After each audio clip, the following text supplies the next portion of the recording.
What a great way to start the day. Wake up your brain with some breakfast and discussion.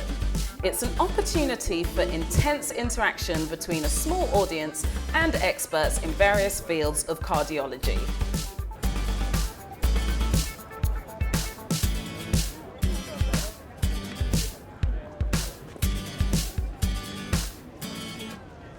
It is a beautiful place, Rome. When you go to Congress, you can see many interesting places. I think for everybody in every different field of cardiovascular science, there's something to get from this conference. I'm very excited from here because I can hear a lot of, we call in Argentina popes. It's like the great guys in cardiology, and it's amazing. We have young clinicians, young scientists, seniors, very famous person everybody meets here. So it's really great to be here and to have this part of ESC message fulfilled.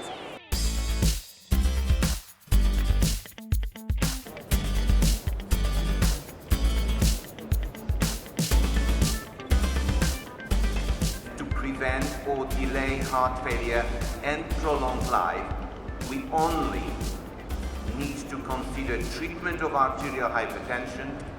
In a nutshell, I would say there is a simplified diagnosis process which I truly believe would be easily applicable for the general practitioners for everyday clinical practice, number one. Then we introduce a new algorithm for treatment of heart failure, chronic heart failure with reduced ejection fraction. Number three, importantly, for patients with acute heart failure, we are proposing a new approach based on the approach we are using in the management of acute coronary syndrome. The sooner the better. So we suggest all therapeutic decisions needs to be initiated as soon as possible.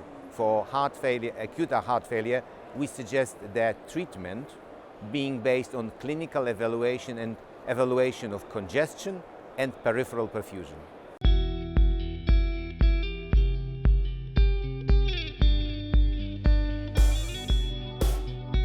The ESC Cardiologists of Tomorrow program offers a dynamic, specific educational track throughout the Congress that shows young cardiologists some of the most relevant and up-to-date information on key areas in cardiovascular medicine.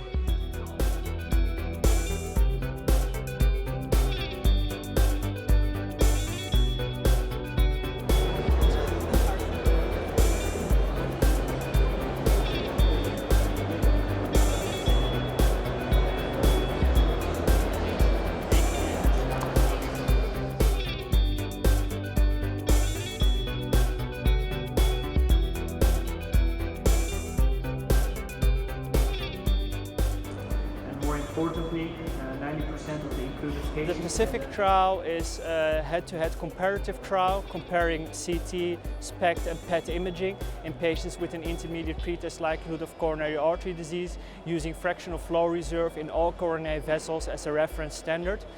We included 210 patients, and we found that CT has a very high sensitivity and a moderate specificity, which is in line with prior reports.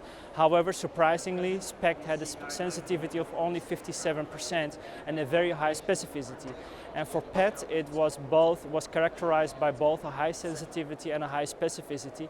So the main message of the trial is that if you want to do functional testing, you have to choose for PET if that's available in your institution. Otherwise, you have to only to perform CT imaging, and the combination of CT with SPECT or PET doesn't add any incremental value, so that would save a lot of costs and also radiation exposure to the patients.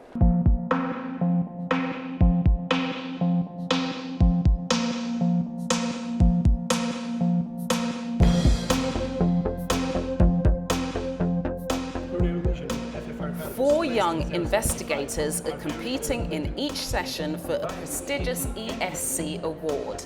They will present their original research in front of a jury who will select work of outstanding quality.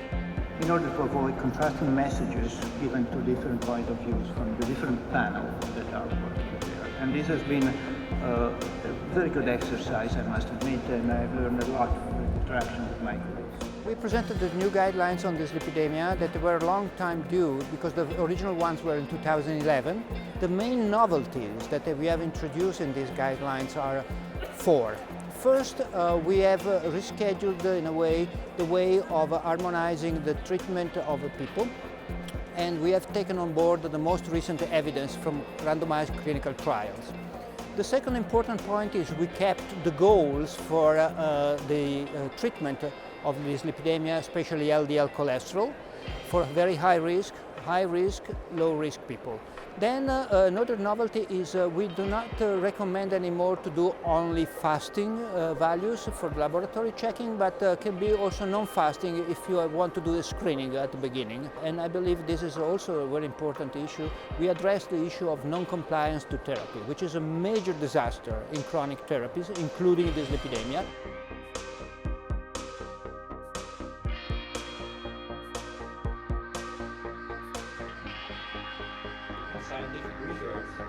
The e-Cardiology track provides a multidisciplinary view on the current state-of-the-art technological applications already in place in several fields of cardiology. There's a wide range of sensors available to measure all kinds of physiological data